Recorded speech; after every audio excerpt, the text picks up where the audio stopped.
Bueno, buen día. El día de hoy mis compañeras y yo vamos a presentar lo que es el tema de Jeffrey Dahmer para la materia de psicología legal. En él pues abordaremos diferentes teorías para explicar su caso y también un poco de su historia. Bueno, comenzaremos hablando sobre su biografía. Dahmer nació en Milwaukee el 21 de mayo de 1960. Fue hijo de Lionel y Joyce Dahmer. Tuvo una madre ausente debido a depresión por posparto, la cual no fue diagnosticada, y un padre ausente también, pero él por asuntos de trabajo. Dahmer decía que no tuvo una mala infancia, sino que fue descrito como un niño enérgico y feliz hasta los 4 años, cuando tuvo una cirugía para corregir una hernia. Y esto pareció afectar un poco en el niño, ya que por el dolor él creía que le habían removido los genitales. Fue hasta aproximadamente los 9 años cuando comenzó a tener fantasías por los huesos humanos y por el interior de las personas. Empezó a experimentar esto con animales que encontraba en el bosque, les realizaba disecciones, y los papás no les preocupaba tanto este asunto porque pensaban que podía llegar a ser un cirujano, pero por ello su papá le enseñó taxidermia. Jeff en la adolescencia estaba descubriendo que sentía atracción sexual por los hombres, pero sus fantasías se relacionaban con asesinar y desmembrar. Y no fue hasta aproximadamente 14 o 15 años cuando comenzó con estos pensamientos obsesivos de violencia mezclados con relaciones sexuales. Y bueno, después de conocer un poco sobre su biografía, hablaremos ya sobre una de sus víctimas. El 18 de junio de 1968, Stephen Hicks regresó de un concierto de rock. Dahmer lo encontró cuando regresaba de comprar alcohol. Steven no tenía playera, iba caminando sobre la carretera sin playera debido a que en ese tiempo había demasiado calor. Entonces Dahmer expresó sentir obsesión por el pecho del joven, y es así como le ofreció un aventón, el cual Steven aceptó, y Dahmer lo llevó hasta la casa de su abuela, donde era el lugar donde se estaba quedando. Ahí bebieron cerveza y fumaron marihuana. Steven, hubo un momento en el que quería regresar a casa, pero Dahmer no quería que este se fuera. Dijo que lo llevaría, pero entonces bueno, le dijo que tenía que ir por algo al sótano. Él bajó y fue por una pesa de 5 kilogramos con el que golpeó a Steven 2 veces. Luego de ver que seguía con vida, lo estranguló. Después de que ya estaba muerto, lo desvistió, lo acarició y se masturbó sobre él hasta llegar a eyacular. Fue hasta este momento donde su aura bajó y se dio cuenta de lo que hizo. Dahmer escondió el cuerpo de su víctima y al día siguiente regresó con un cuchillo y le cortó los brazos, las piernas e incluso la cabeza. Y finalmente, en un momento de ebriedad, abrió el abdomen y vio por primera vez el interior de una persona. Fue la primera vez que cometió un crimen, Dahmer. Entonces, guardó las extremidades en una bolsa. Su plan era ir a tirarlos en un río, pero de camino lo detuvieron por exceso de velocidad. Fue así como regresó a casa, guardó las bolsas y sacó la cabeza de Steven para llevarla a su cuarto. Después de esto, volvió a masturbarse mientras veía lo que quedaba de sus ojos, y al día siguiente metió los restos de Steven en una tubería de drenaje, los cuales fueron descubiertos hasta 3 años después. Bien, para comenzar con algunos conceptos respecto a la psicología legal y cómo explican este crimen en específico que Jeffrey Dahmer cometió, vamos a empezar con los llamados presupuestos del delito. Estos son unos antecedentes jurídicos que van a ser necesarios para la realización del hecho o la conducta que está descrita por la ley, es decir, por el delito que se cometió.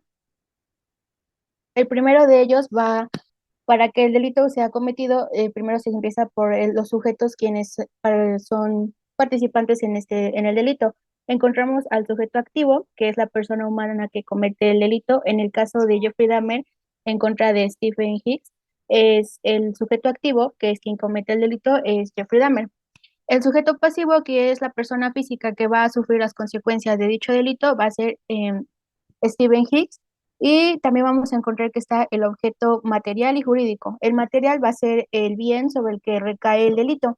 En este caso específico, va a ser Stephen Hicks, el cuerpo, su cuerpo que fue mutilado y abusado. Y, y en el caso jurídico, que es el derecho que fue violentado por parte de Jeffrey Dahmer, es su derecho a la vida. Bien, también vamos a encontrar que está la conducta, que es la parte positiva de estos presupuestos que se comentan. La conducta se describe por tres aspectos. El primero es el acto, que es lo que se realiza en el delito, y en este caso serían los golpes de Dahmer a Hicks con la pesa de 5 kilogramos y el estrangulamiento. El nexo causal, que es lo que nos va a explicar cómo fue que sucedió el hecho, que son los golpes y el estrangulamiento en conjunto con la mutilación. El resultado obviamente sería la muerte de Hicks. El segundo elemento de los presupuestos tenemos que es la tipicidad. Esta se explica como una coincidencia del tipo penal. El tipo penal es la descripción que hace la ley sobre cada delito en particular y la conducta real que se observa.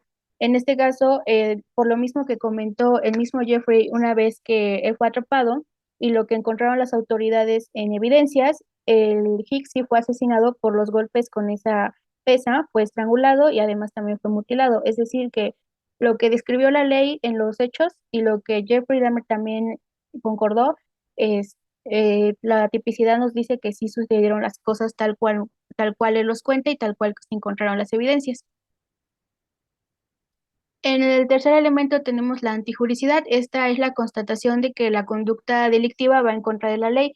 Pues la antijuricidad, aquí encontramos cuatro elementos. El asesinato, el abuso, el estrangulamiento y la mutilación son condenados por la ley y en este caso todas estas cuatro acciones que él llevó a cabo en contra de Hicks, pues van en contra de ella y van a ser penadas. Bien, ahora en el presupuesto de imputabilidad consiste en ser capaz de saber que nuestros propios actos pueden ser castigados.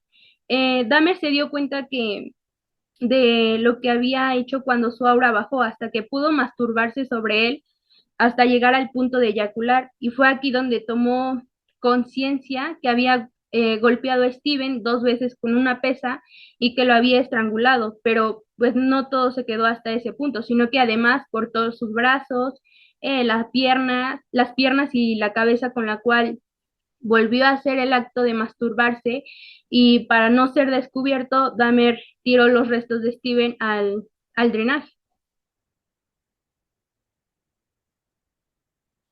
Para la culpabilidad, se puede decir que es dolo, el cual consiste en que pues, la persona tiene la intención de dañar a alguien. En este caso, Dahmer tenía la intención de lastimarlo desde el momento que le ofreció un aventón y cuando llegaron a su casa le ofreció alcohol y marihuana con la intención de que éste perdiera la conciencia y poder hacer con él lo que deseaba. Sin embargo, Steven quería regresar a casa pero Dahmer no se lo permitió y fue en este momento donde sucedió todo el acto criminal.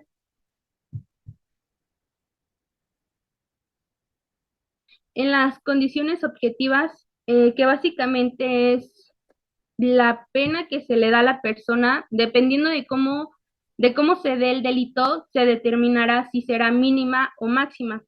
En este caso entran los agravantes que aumentaron la pena de Dahmer. En este crimen cometido, Dahmer no fue detenido como tal, solo por exceso de velocidad, pero ya fue años después, tras varias averiguaciones e investigaciones, las evidencias que se encontraron en su contra fueron fotografías de sus víctimas, recipientes con partes de los cuerpos de sus propias víctimas. También en el departamento en el que se estaba quedando había mucha sangre en el tapete, incluso en la cama había una mancha muy, muy grande de sangre. Dentro del refrigerador también había extremidades. Y a esto pues se le sumaron las declaraciones de los familiares de las víctimas y las propias confesiones de Dahmer.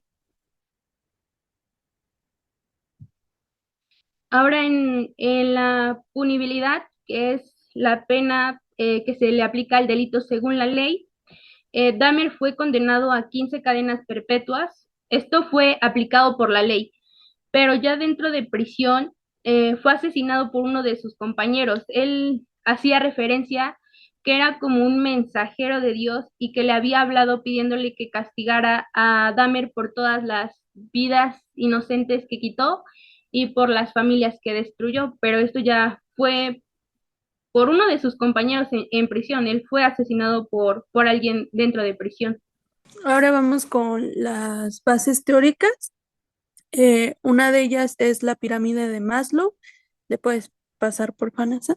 Eh, Básicamente, Jeffrey, en el primer asesinato que es de Stephen Hicks, básicamente se puede ver aquí la autorrealización, porque Jeffrey Dahmer lo confiesa de cierta manera que él fantaseaba con darle un aventón a una persona desconocida y que ésta se dejara hacer lo que él quisiera, como fotografiarlo, tocarlo o estar con él en el ámbito sexual.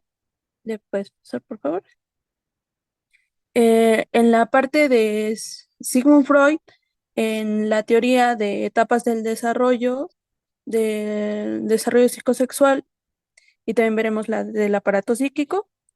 En las etapas del desarrollo psicosexual vemos la parte oral, que básicamente fue aquí mentir y persuadir a Steve para que lo llevara según a su destino a su casa, pero pues no fue así. En la parte anal podemos ver la retención del cuerpo, ya que lo retuvo por varios días. En la parte fálica quería sentirse de manera, pues sí, sentirse como que un poco más que él y oprimir a su víctima. Y en la parte genital, pues podemos ver que llegó a masturbar mientras él observaba la cabeza en plena descomposición de su víctima.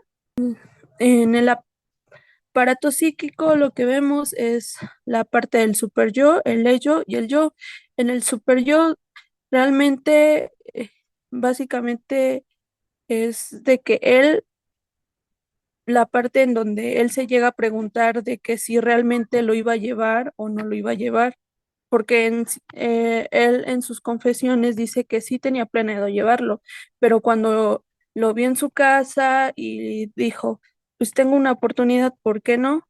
En el ello, pues básicamente era satisfacer la fantasía que él tenía en ese momento, y en el yo, pues de cierta manera ya ahí es donde toma la decisión de golpearlo con una pesa de 5 kilos 2 veces y luego asfixiarlo con esta misma, aprovechándose de él, porque pues ya estaba muerto. Y en la parte del Thanatos, que básicamente aquí se puede ver la muerte de Steven y la destrucción del cuerpo de, de la víctima, ya que lo mutiló y luego de eso,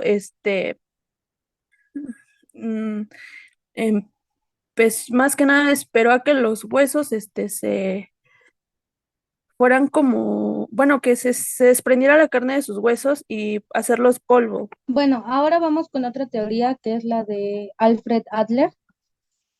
En este se maneja lo que es un concepto que es el de impulso de poderío. Este hace referencia a las cosas que se hacen para superar un sentimiento de inferioridad. En el caso de Dahmer, su sentimiento de inferioridad iba ligado a este miedo de que lo dejaran solo. Esto se puede ver en el caso de Steve Hicks, en el que pues una vez que está en su casa, pues quiere retenerlo, no quiere dejarlo ir y pues es que posteriormente lo asesina. Pero también se puede ver a lo largo de sus asesinatos en los experimentos que realizó. Estos experimentos, pues, era acerca de crear zombies. Su objetivo principal era mantener con vida el cuerpo de sus víctimas, pero sin que tuvieran conciencia. Esto con el fin de que pues Dahmer pudiera hacer lo que quisiera con el cuerpo, todo esto sin que se negara obviamente y sobre todo para mantenerlo a su lado. También está otra teoría, la de Franz Alexander y Hugo Stau. Básicamente aquí vemos que ellos clasifican a los criminales. En este caso, mm, entra en dos categorías, la del criminal, que básicamente el individuo no le basta con tener ciertas fantasías, sino que en este caso busca la manera de hacerlas realidad, de materializarlas y poder ver todo esto y tener esa sensación. Y el crimen agudo, en este caso, en el de Stephen Hicks, básicamente se presenta como crimen de oportunidad porque él tuvo la oportunidad de encontrar a alguien en la calle que estuviera pidiendo un aventón, entonces él se aprovechó de esa situación y como era una fantasía que él tenía, pues la tomó. Ahora vamos con la teoría de René Lesene. En este él maneja lo que es una caracterología y esta maneja lo que son tres conceptos, que es la emotividad, la actividad y la resonancia. La emotividad hace referencia a esta facilidad con la que se expresa lo que se siente. La actividad, pues, es esta manera eficaz y rápida de resolver los problemas y la resonancia es el qué tan influenciable es una persona. En el caso de Jeffrey Dahmer, él entraría en la categoría de sanguíneo y flemático. Sanguíneo por el hecho de que sus crímenes los realizaba con demasiada violencia y aparte eran pues delitos sexuales. Y en el caso del flemático, pues entra aquí por el hecho de que ya sus crímenes los realizaba con premeditación y aparte con una frialdad, el hecho de pues eh, de atacar a sus víctimas, de matarlas y posteriormente descuartizarlas, pues es lo que caracterizaba a sus crímenes. Ahora la teoría de Theodore Reik. Él habló sobre tres principios. El primero es que la persona puede ocultar sus secretos. En este caso sería que Jeffrey Dahmer, al asesinar a Stephen Hicks, decidió ocultar su cadáver o las partes desmembradas en el patio. El segundo son los procesos mentales desconocidos para él. Obviamente, al ser eh, su primer asesinato, hubieron muchos procesos mentales que obviamente él no esperaba que sucedieran. El tercero es el descuido, es inconsciente, que esto genera la autotraición. En este caso, eh, hubieron muchos asesinatos por parte de él y al haberlo como que descuidó esa parte del olor, porque hubieron la parte de desmembrarlos, las partes del cuerpo las llevaba como bueno, las sumergía en ácido clorhídrico, entonces todo su apartamento olía a eso. Una víctima logró zafarse y se fue con la policía y así fue que lo agarraron. Entonces esa fue como la parte que generó que ocurriera la autotraición por parte de él. ¿Le puedes cambiar, Leti, por favor? El acto criminal, bueno, también se divide en tres, que es la atención, que en este caso son las preocupaciones.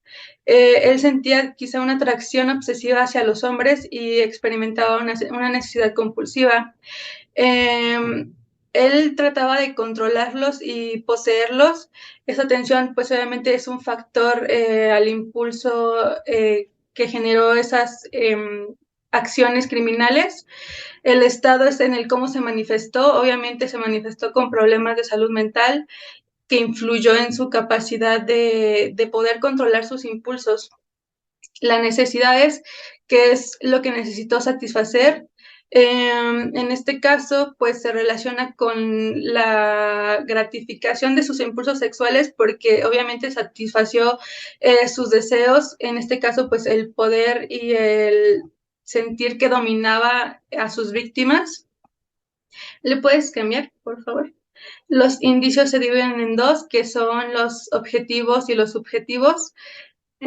Los objetivos son lo que se puede percibir a través de los sentidos y en este caso, pues, se percibió a través de las evidencias forenses, por ejemplo, con las pruebas físicas, las escenas del crimen, los restos humanos y el ADN. Los subjetivos en este caso fueron los que los psicólogos obviamente hicieron evaluaciones para tratar de comprender su estado mental. Y él también al hacer sus declaraciones, pues obviamente confesó y dio detalles sobre sus crímenes y ahí pues interpretó mucho sobre su salud mental.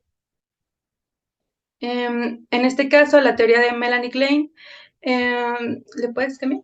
Gracias. En este caso, los progenitores, obviamente, como se dijo al principio, la relación con sus papás, pues no era ni mala ni buena, pero sí habían problemas. Con la relación con su mamá, pues era una relación tensa y conflictiva, y con su papá, pues era distante. Esto fue, pues, la mayor parte de su vida.